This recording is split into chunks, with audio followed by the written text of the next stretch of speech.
Hi, this is Chuck Lavazzi. And Tina Farmer. And here we are at the Actors Theatre of Louisville. We're at the 39th Annual Humana Festival of New American Plays. And we've just seen the first show in the festival this year. It is The Glory of the World by Charles Mee, a playwright who will probably be very familiar to many of you. Here's a quick synopsis of what it's about. A series of toasts to Thomas Merton on the occasion of his 100th birthday erupts into a raucous party inspired by myriad points of view on the Kentucky-based Trappist monk, writer, and social activist, or pacifist, Buddhist, Catholic, communist, and more, depending on who you ask.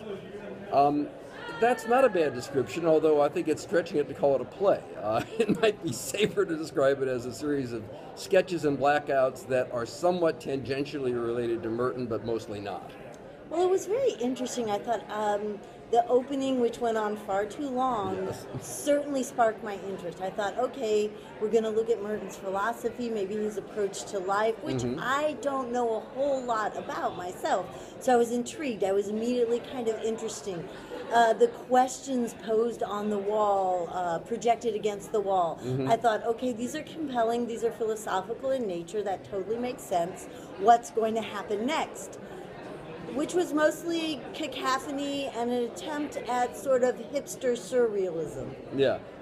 Basically, it becomes an increasingly chaotic and violent series of sketches more than anything else. And when this all reaches its climax in this giant stage combat orgy, very well staged, I have to say. It was. It was. Then, bang, we're back to the solitude. And at that point, the quiet takes on a different meaning. So I think that was an interesting it actually concept. was very effective at the end of the play. Right. I liked the questions posed because they did seem to directly go back to Merton's philosophy.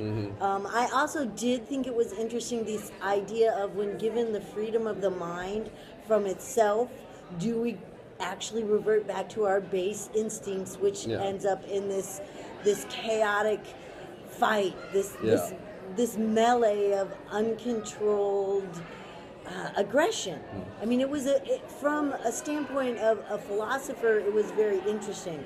However, from the standpoint of a play, there was little plot. As actually, really, I think was alluded to in the show, there was an awful lot of use of quotation in the place of dialogue, which, while at times humorous, while at times it certainly got us to chuckle, it didn't actually lead to any deeper thought. It didn't connect very well. It seemed more like a whole lot of one-upmanship. Yes, a lot of disconnected sketches. Ultimately, frankly, it got kind of boring. And it was funny because there were some references, such as to the famous Saturday Night Live synchronized swimming sketch. Yeah. There was another reference to classic stage fighting. I mean, there were these little references dropped in, but I think the ultimate problem of this play is there's so many ideas that the playwright wasn't sure which ones he wanted to develop. So instead, we had a lot of darts thrown at the wall, very few of them actually hitting the target. Yeah. So the show, once again, is The Glory of the World by Charles Mee. It is at Actors Theatre of Louisville through April 12th. It's part of the 39th Humana Festival of New American Plays. Again, I'm Chuck Lavazzi. And I'm Tina Farmer. For 88.1 KDHX in St. Louis, and we're off to drink, so we'll see you at the next show. Bring on the bourbon.